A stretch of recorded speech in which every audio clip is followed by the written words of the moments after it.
Mahabubabad municipality 23వ ward councillor Marneni Sridevi Raghu ఆధ్వర్యంలో బతుకమ్మ పండుగ వేడుకలు వైభవంగా నిర్వహించారు.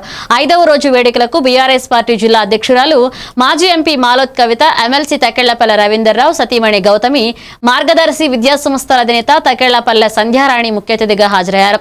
మాజీ ఎంపీ మాలోత్ కవిత డాన్స్ చేసి ఆకట్టుకున్నారు. తెలంగాణ ఆడపడుచులకు బతుకమ్మ పండుగ శుభాకాంక్షలు తెలిపారు.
కొట్టండి అందరూ. స్నాప్స్ ఆగమ్మా.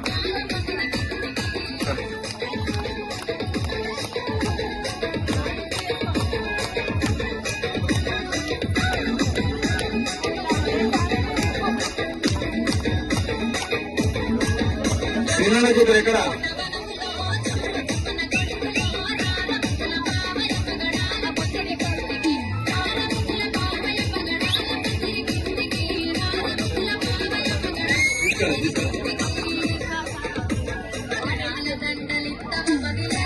సమాధానం పిల్లలు రండి.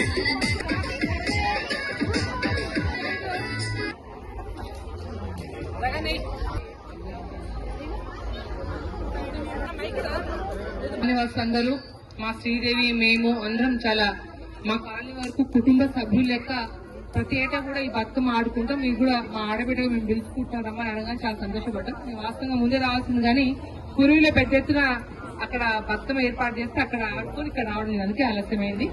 ముందుగా మీకు అందరికీ ఎన్జిఓస్ కాల్లో ఉన్న ప్రతి ఇంటి ఆడబిడ్డకు కూడా అట్ల బతుకమ్మ శుభాకాంక్షలు తెలియజేస్తా ఉన్నా. ఇవాళ నన్ను ఆహ్వానించినందుకు కూడా రఘువన్నకి శ్రీదేవి గారికి మరి ప్రత్యేకంగా ఇంతకుముందే మన రవీంద్రరావు గారి మెసేజ్ వచ్చారు వారికి మరి కాలిన ప్రతి ఒక్క పేరు పేరున అందరికీ కూడా శిరస్సు నుంచి నమస్కారం తెలియజేస్తున్నాం. మీ ప్రేమ ఆదర అభిమానాలు ఎప్పటి కూడా ఇదే విధంగా ఈ అన్నలకి ఈ ఆడబిడ్డలు ఇదే విధంగా ఉండాలని కోరుకుంటున్నా. ఆ భగవంతుని దయ వల్ల ప్రతి ఏటా ఏ విధంగా అయితే మన అందరి కుటుంబాలు చల్లగేలా ఉన్నాయో అదే విధంగా ఈ సంవత్సరం ప్రతి ఏటా కూడా ఆ అమ్మవారి ఆశీస్సులు భగవంతుడి యొక్క ఆశీస్సులు పక్కన మన కొరి వీరభద్ర స్వామి యొక్క ఆశీస్సులు ప్రతి కుటుంబం మీద చల్లగా ఉండి పండుగ అందరూ మంచిగా జరుపుకునే విధంగా ఆయు ఆరోగ్యాలతో అష్టైశ్వర్యాలతో ఉండాలని చెప్పి మనస్ఫూర్తిగా మీ ఆడబిడ్డగా కోరుకుంటా ఉన్నా. ఇదే మాదిరిగా ప్రతి ఏటా ఈ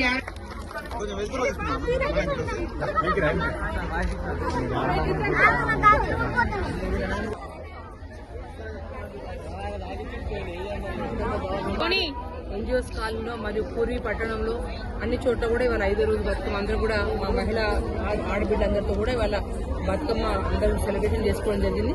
ప్రతి ఏటా అంటే కేసీఆర్ గారు తెలంగాణ రాష్ట్రం వచ్చిన తర్వాత తెలంగాణ తల్లిలో అంటే తెలంగాణకి సంస్కృతిలో మనం ఎప్పుడు కూడా అంత సాంప్రదాయబద్ధంగా బతుకమ్మ ఎప్పుడు వస్తే ఆడుకోవాలా అని ఎదురు చూసే పండుగ మహిళలకు సంబంధించిన పండుగ. అంటే భగవంతుడికి మనం పూలతో పూజిస్తాం కానీ పూజలని అంటే పూలనే పూజ చేసే పండుగ ఏదంటే ఇది బతుకమ్మ పండుగ. ఇది నిజంగా తెలంగాణ రాష్ట్రం వచ్చినాక కేసీఆర్ గారి ముఖ్యమంత్రి అయిన తర్వాత ఇంకా అంచెలంచెలుగా ప్రపంచ వ్యాప్తంగా కూడా ఈ బతుకమ్మ వేడుకలు జరుగుతూ ఉన్నాయి. కానీ ఈ తెలంగాణ కాంగ్రెస్ ప్రభుత్వం వచ్చిన తర్వాత ఏదైతే రేవంత్ రెడ్డి గారు ముఖ్యమంత్రి అయినాక ఏదైతే మన గుర్తు అయిన తెలంగాణ తల్లి చేతితో ఉన్న బతుకమ్మని కూడా తీసేసి ఇవాళ ఓన్లీ అంటే కాంగ్రెస్ సంబంధించిన చేతి గుర్తు పెట్టేట్టుగా ఇవాళ అక్కడ తెలంగాణ తల్లిని పెట్టడం జరిగింది. కానీ ఇవాళ యావత్ తెలంగాణ రాష్ట్రంలో ఆడబిడ్డలందరూ బాధపడతా ఉన్నారు. ఎందుకంటే మన ప్రతికైన బతుకమ్మని ఇవాళ కనుమరుగయ్యే విధంగా చేసింది వాళ్ళ రేవంత్ రెడ్డి ప్రభుత్వం. ఇప్పటికైనా రేవంత్ రెడ్డి ప్రభుత్వము మహిళలకు ఏదైతే మహాలక్ష్మి 2500 ఇస్తామన్నారో అవి కానీ పెన్షన్లు కానీ మా యువతి వాళ్ళకందరూ కూడా స్కూటీ ఇస్తామని చెప్పారు, తులం బంగారం చెప్పారు, ఏవే చెప్పారు. ఇప్పటికైనా ఈ బతుకమ్మకైనా లేకపోతే ఈ దసరా పండుగకైనా అందరూ వాళ్ళు కాంగ్రెస్ ప్రభుత్వం మేల్కొని వారు ఏదైతే ఇచ్చిన హామీల్ని ఇప్పటికైనా వాళ్ళకి ఇచ్చే విధంగా ఈ ఆడబిడ్డగా వాళ్ళు డిమాండ్ చేస్తా ఉన్నాం. మరొకసారి అందరికీ బతుకమ్మ దసరా శుభాకాంక్షలు తెలియజేస్తాం.